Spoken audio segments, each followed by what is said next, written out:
CTV News at 6 with Joe Perkins. Lightning is being blamed for a number of new fires that started overnight on Vancouver Island. The Coastal Fire Centre says the majority of the fires are on the North Island, inland from Port McNeill. Tinder dry conditions combined with lightning yesterday and overnight made for the perfect storm. These are small starts. They're mostly spot fires at this point.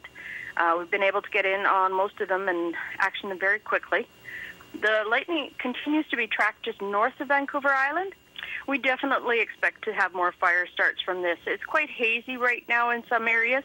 If you spot a fire or a column of smoke, you are asked to report it at 1-800-663-5555 or star 555 on your cell phone. A woman is facing charges of assault with a weapon, and a man is recovering after a stabbing in Esquimalt this morning. It happened in the 700 block of Admirals Road. Victoria Police say a man called 911 after a neighbor came into his suite and said he had been stabbed by his girlfriend. As a result of that domestic dispute, the female allegedly stabbed the male in the leg, and the male also suffered some minor cuts to his back and arm. A 33-year-old woman was arrested at the suite. Police say alcohol was involved in the stabbing and the couple had been fighting the night before. VicPD says the man who was stabbed was also arrested when he was released from hospital on an outstanding warrant. He will appear in court tomorrow morning. The victim also had court-ordered no contact condition with the woman who stabbed him, but VicPD says she gave her consent to him before last night. And Saanich Police are investigating after $6,000 worth of cigarettes were stolen from a convenience store on Burnside Road Friday. It happened at the AM to PM store at the corner of Burnside and Harriet. Police say a store employee went to Costco in Langford Friday afternoon and bought a bulk load of cigarettes. When he got back to the store, the man unloaded the smokes into a storage area. Police believe the cigarettes were stolen within 15 to 30 minutes of them being unloaded. A metal lock was cut. This is the latest in a string of similar thefts on Vancouver Island. In June, Nanaimo RCMP issued a warning about cigarettes being stolen after they were bought at Costco. Nanaimo RCMP say an estimated $40,000 worth of Costco cigarettes have been stolen over the past year. Anyone with information is asked to call Crime Stoppers at 1-800-222-TIPS. North Vancouver RCMP are investigating after human remains were found in a wooded area off Capilano Rd. Police say the remains were spotted last night around 6. Forensic investigators in the BC Coroner Service is on scene to try and figure out who the remains belong to and what may have happened to the victim. An elusive wolf that forced the closure of Discovery Island last month has been spotted on a small island off Oak Bay. These incredible photos were snapped by the lighthouse keeper on Trial Island Thursday. You can see the wolf swimming through a kelp bed, then it comes out of the water onto the island. It hasn't been seen since, and the BC Conservation Service says there is no way to tell where the wolf is now. Trial Island is just off Oak Bay. Traffic is backed up at the Departure Bay Ferry Terminal after mechanical issues with a ramp closed one of the berths. BC Ferry says the Coastal Renaissance will be behind all day today because of the issue. Terminal maintenance is working to fix the problem, and BC Ferries expects the berth to reopen midday tomorrow. For the latest sailing delays and information, visit bcferries.com. There is a sea of green in Sidney this weekend as members of the Green Party gather for the annual party convention at Mary Winspear Centre.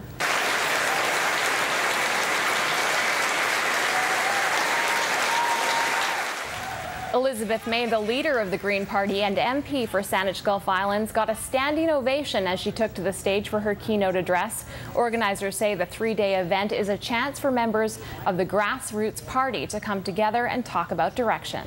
We sit here and discuss policies, and we discuss strategies, but the thing that I think is really happening with us right now is that we're a parliamentary party, so it's exciting. This is a big change for us, and we're now deciding where we're going to head as a parliamentary party.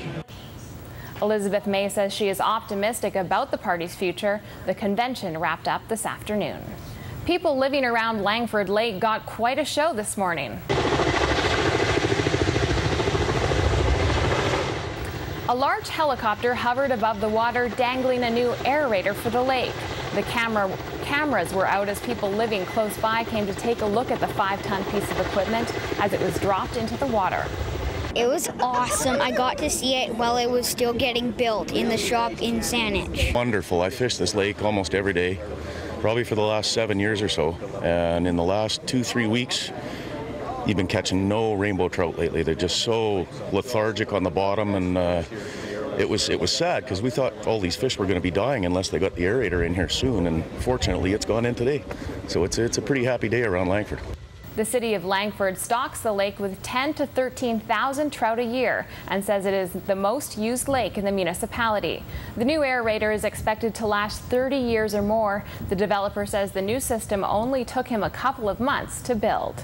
Takes the cold water at the bottom of the lake, brings it up through a tube in an airlift pump and adds oxygen, and then it sends the cold water back down to the bottom of the lake, so it maintains the cold water in the lake, and that will keep the oxygen down there, and it'll keep the nutrients in the sediment so that the algal blooms in the lake should decrease.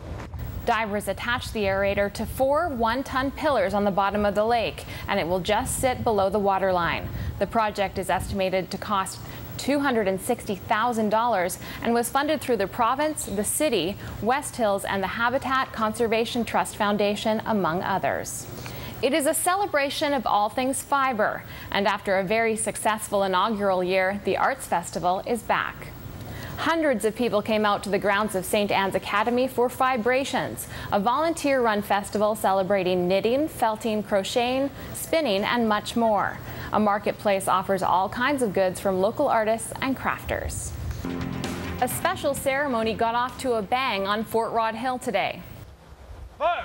Fire!